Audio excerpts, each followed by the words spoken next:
G'day golfers. Well, it's bunker time. And today we're going to show you a couple of tricky shots that you're going to come across in bunkers from time to time. The uphill lie and a lot of golfers' nemesis, the downhill lie.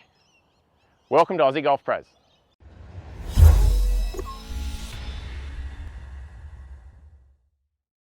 Let's start with a really tough one. A downhill lie up against the back of the bunker. We've all been there. And the first thing I want to say to you is that it's okay if you don't get it out the bunker.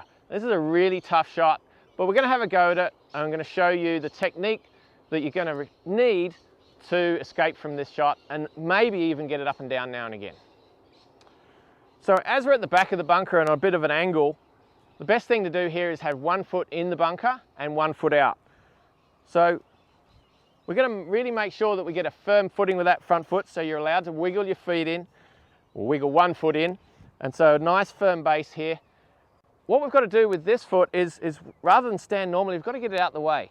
We're going to drop that foot back a little bit and try to get that knee out the way, because it's very easy to hit your knees with the backswing with this tricky shot. So we're going to get that out of the way there. Shouldn't take a great deal of flexibility. We're not really stretched or anything. It's just got to make sure that that knee's out of the way. Now, as you can see, we're going to put a lot of weight on the front foot here. What we want to do is tilt that spine forward. That's the same for any downslope shot that you're going to have. You want to match the spine to the slope. So if we get that spine tilted forward, a lot of weight on the front foot, that helps the arc of the swing follow the slope. If we have the spine in a normal position, very easy to just hit the ground back here, whether you're chipping, pitching, full shots, and especially with this bunker shot. So a lot of forward spine tilt. Now, obviously that means that the ball's going to come out lower. It's reducing the loft of the shot, reducing the dynamic loft, so we have to make sure we use the maximum loft available. So reach for your lob wedge if you own one. If not, then the sand wedge will do.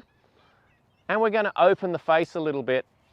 And what that means is that we're going to turn the face open side to the right for a right-hander and to the left for a left-hander. Now, I know a lot of golfers don't like to do that, but if you try to hit this shot with a square face, you're really going to struggle to get over any sort of lip. And quite often, you're just going to jam it into the lip of the bunker there. So you've really got to have a crack at opening the club face. And that means that we're going to play the shot slightly towards the toe of the club. If you open the face without playing towards the toe of the sand wedge, then it's very easy to shank the shot. And I see that in a lot of bunker shots. So towards the toe of the club a little bit, open that face so we can get that extra loft.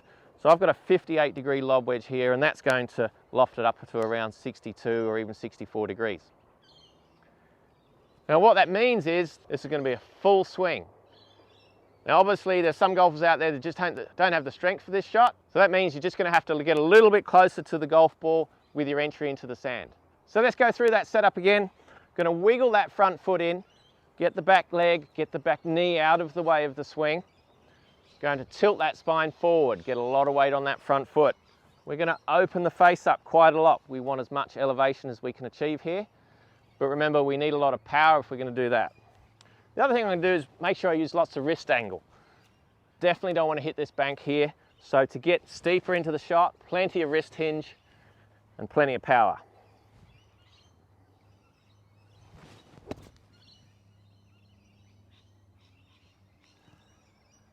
Now I'm pretty happy with that. Okay, it didn't stop next to the flag because I didn't get as much spin as I would normally get from a flat lie. But I'm out over the bunker, I've got enough height to get over the bank, and I've got a putt for my par. Let's head to the upslope. The upslope shot in the bunker. A lot easier shot than the downslope, but we still need to be mindful of the differences that we need in our setup and club selection. So this time I have a pitching wedge. I'm very close to the lip of the bunker, but that's not a problem because we're on such a severe upslope, the ball's going to pop up very high. So if you try to use sand wedge or lob wedge, you're going to have to hit the shot very hard. It's a short shot. I don't want to hit it very hard if I don't have to. So this pitching wedge is going to give me plenty of loft to get over this close lip and to get the ball to stop on the green and get pretty close to the pin. So set up, what we did with the downslope is we had the weight forward and had the spine forward. We're obviously going to do exactly the reverse now. So a lot of weight on the back foot.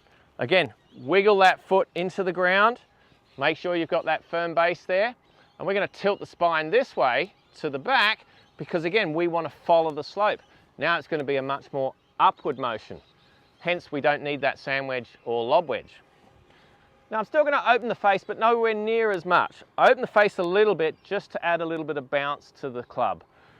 By opening the face, that lowers the trail edge of the golf club and stops the club digging in the sand so much. Let's see if we can get this nice and close.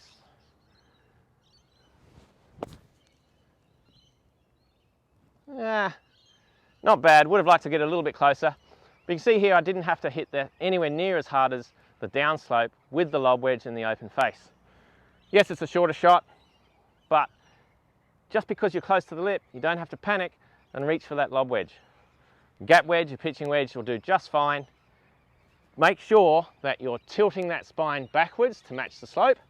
And again, you see the divot there is about the size of my shoe, which is ideal. For sure, some bunker shots are tougher than others, but the majority of bunker shots are just different to playing from the grass. So it's about being observant of the lie you have, how deep and how soft the sand is, and working out ways that you can be more consistent out of the sand. And it does take some practice, of course. Thank you so much for watching. Please subscribe to our channel, and if you have already, then ring the little bell and you'll get notifications of every time we bring out a new video, which is every week. We'll see you next time. Are you the best golfer you can be?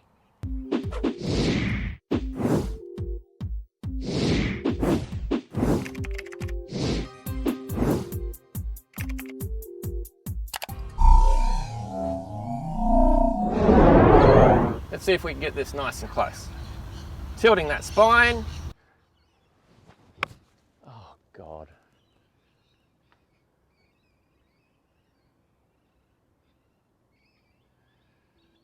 Got him.